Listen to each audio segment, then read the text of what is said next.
to some shocking facts. Like, so, like for Yeah. me, like one of the shocking facts about endometriosis was that Yeah. people experience pain every single day. And Right. there are people, like not only in endo, there are like many other Yeah. disorders in which you have chronic pain every single Yeah. day. And Yeah. I never thought that when I would be like 26, when I would have to like start learning to live in pain. And like the other thing was that I realized that as a biologist, I had never heard of it. Never heard of something that's a biological disease that's common in 10% of the women. Mhm. So that was another shocking factor. And the most shocking factor for me was that it takes an average of 7 to, I don't know, 10 years to get Yeah. diagnosed with Yeah. endometriosis itself. So Yeah. people live like I lived for those specific 3 years that I've been living. Like, I mean, I'm doing a lot better now, but I could That's not imagine people yeah. living like I know you lived with pain for so Yeah. long. So I kind Yeah. of want to talk about those things. And so, what was the most shocking thing for you when you were diagnosed or when you experienced all these? Uh, Yeah. So, I mean, just to go on what you just said right now, I think the other thing is that I don't think those numbers are accurate. They say 1 in 10 women have endometriosis, but that's what we know. yeah, Because remember, in order to be diagnosed with endometriosis, you have to have a surgery. yeah, Like you can't know that from getting ultrasound or through a conventional form of technology that could actually diagnose that. So you actually have to open the person up. And surgery is not something that a medical doctor would just say, oh yeah, we're just going to put you through surgery. Or most patients may not say, something is that wrong that I'm going to go get surgery. You have to really be suffering for a long time without an explanation. So they'll try other medications. I mean, I used to be on all kinds of painkillers, tons, like naproxen and a whole bunch of other things that they would just keep giving you stuff because you're yeah, like, I don't just have heavy periods. You just here, take more stuff, right?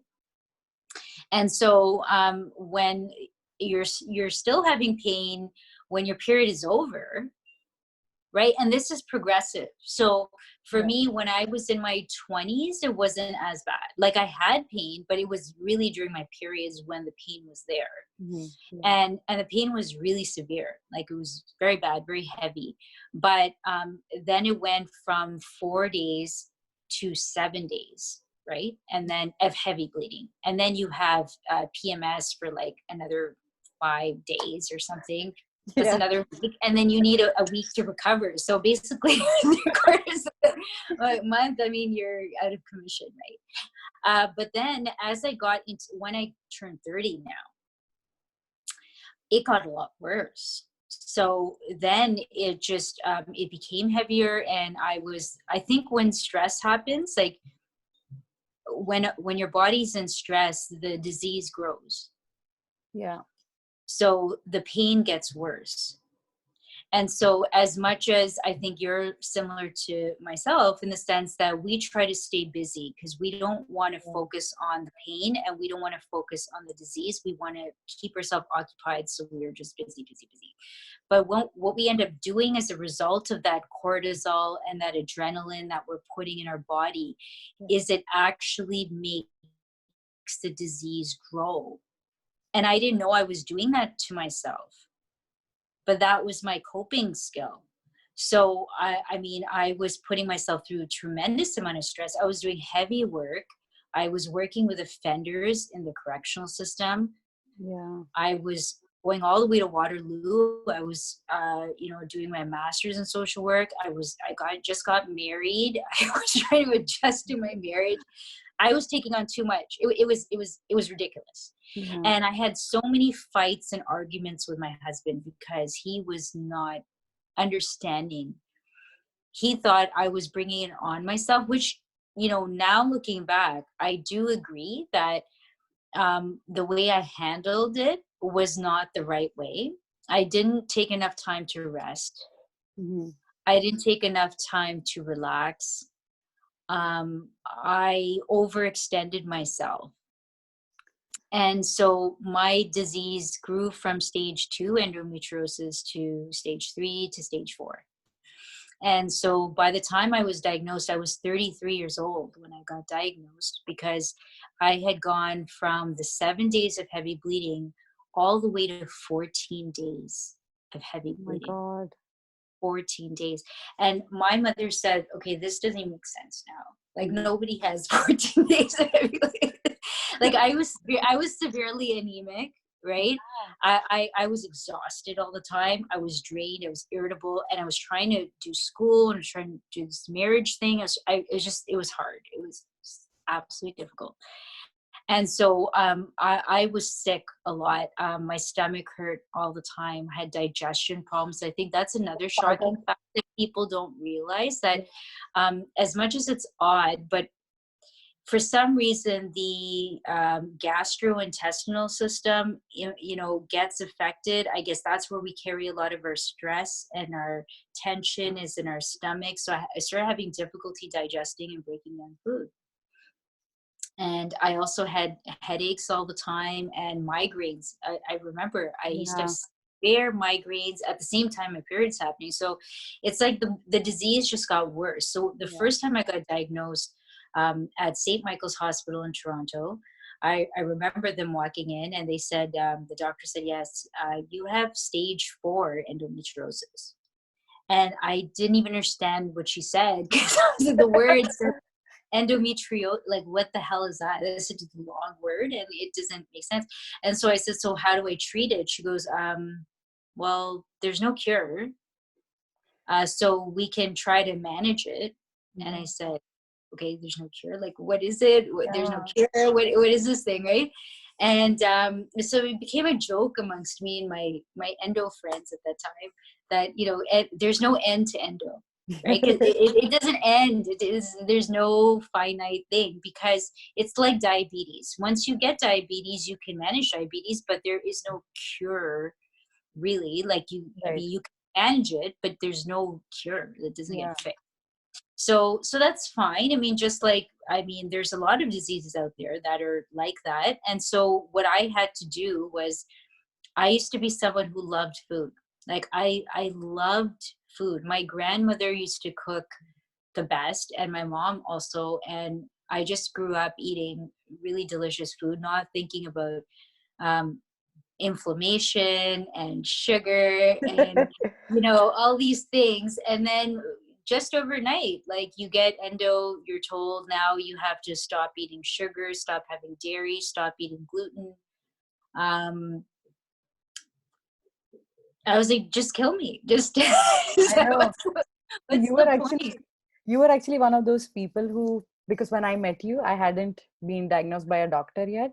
Yeah, I just knew I had it, but I hadn't been diagnosed. And you were one of those people who pointed out that make sure like you check the diet for endometriosis, because endometriosis is actually like basically an inflammation yeah, that goes really, really wrong. So yeah. I didn't realize that there was like gluten or like dairy, or like there's so many things that can Oh, actually so many contribute to that. things you can eat. It's very strict diet. So people think I'm actually on a diet all the time. It's not like I want to do this, but I have to, Yeah. because still it does impact the level of inflammation. So I do feel that whatever you can control, whatever is in your power, Yeah. you have to do that. But at the same time, it's really torturous. It's hard, because on an emotional level, even though it's a physical disease, it's also an emotional um, pain. It's an emotional suffering too, and it's a social suffering, because I used to love hosting parties and throwing parties. I mean, Yeah. I used to life of the party, and being able to eat and drink and do all these things. But then you feel self-conscious that, okay, people are going to see me eating, this gluten-free, dairy-free little thing, and Yeah. what are people going to say? And it makes you feel self-conscious, makes you Yeah. feel like you're unusual. And then other people are like, what's wrong with your daughter or your friend? And it makes me feel like I make other people feel uncomfortable. So that's also very frustrating. Yeah. And I also feel like people don't understand. So sometimes I do hear some members of my family, for example, saying, why don't you just have a little bit and then, just introduce it back into your system, have a little bit more and have a little bit more. And then you'll start being like us. You'll be normal again. But And what I they don't say, get is, well, you just don't, it's not about digestion. It's about inflammation, and it's yeah, about me feeling that self-control that I can do my best to manage it. So yeah, sorry, to go back to your question, what's shocking for me is that learning that, it's also emotional suffering, it's also social suffering. It's something that nobody quite understands. I don't even think the person who gets it understands. Like, I still don't get yeah. what the relationship between me having a gulab jamun, which was my favorite food in the world, and having endometriosis. I don't understand why I can't eat ice cream anymore, or Yeah, uh, I mean, I don't get it. And so now, instead of telling myself I can't do it, because there are those people who are hardcore and say you cannot touch that stuff, it's poison.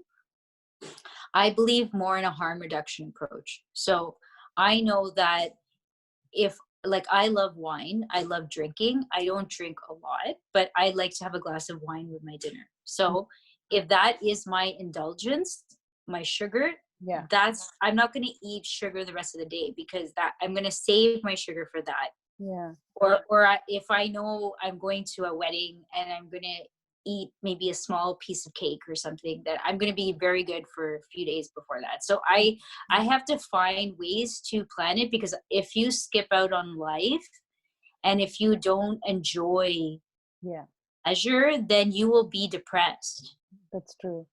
And so why be depressed? Even if you're less pain, you're still going to be depressed. Yeah. And So actually, I actually know a lot of people, I'm sure you've seen in the support groups as well, for whom diets have no impact. And we just like don't know why it's happening. And for me, like before I knew it, in a couple of months, I went from like no endo. I mean, I don't know if I had endo or not, but I went to stage 3. I just skipped all the stages and I went directly to stage 3. I went to stage 4. I got my first diagnosis. Yeah. Yeah. So it's just like crazy. And the other thing that I really like about you is that your attitude towards life. So I Mhm. want like more people to start talking about these things. Yeah. So to encourage them to like talk about this, like what we need to do is tell them to like not care what others think, but it's like easier said than done. But what I'm trying to get to is that a lot of people believe that we are attention seekers and like why are we complaining about like period pain? Like Yeah. what So what that really, it triggers me, because that's what my husband used to say. And I it really used to hurt me, because I felt, your partner is supposed to understand and supposed to support you. And he thought I was being like a victim, and poor me and all of this. And that was really hard. And my family didn't really understand. My family was maybe worried a lot, and so he thought they were trying to baby me. And I felt like nobody got it. Like they were yeah. over babying me, and he was like not at all. So I was like, I'm in the middle. Okay. I just, and so support is very important. It doesn't matter what you do in life, you need support. And support doesn't mean, oh, you poor thing, oh, I want to do all these things for you. No, it's not sympathy, it's just empathy. Yeah. That's all it is. All it is you want somebody to listen to, and nobody will understand, because, and you can't expect them to understand. And Yeah. that's the truth. I had to grow up. Looking back, I made a lot of mistakes in my marriage also. And one of the things is, you can never expect somebody to understand. Like, first of all, that's a man, you're a woman, like, you're different. Yeah. Like, I can never, why would I think I would understand how he would think about something? Like, we're different genders, we're different cultures. We were actually from a different racial background, cultural background, social background. So we were just very different people. Like, we loved each other, we cared about each other, but we saw the world in a very different way. And when I was younger, I was very feisty and I was very argumentative. And I used to say, no, you have to support me. You have to understand me. You have to think the way I do. And I've changed as a person. So going back, I wouldn't have, things would have been very different. But I do think that uh, that is one of the biggest things, is that people don't understand, which is okay, but then they judge and then they gossip, Yeah.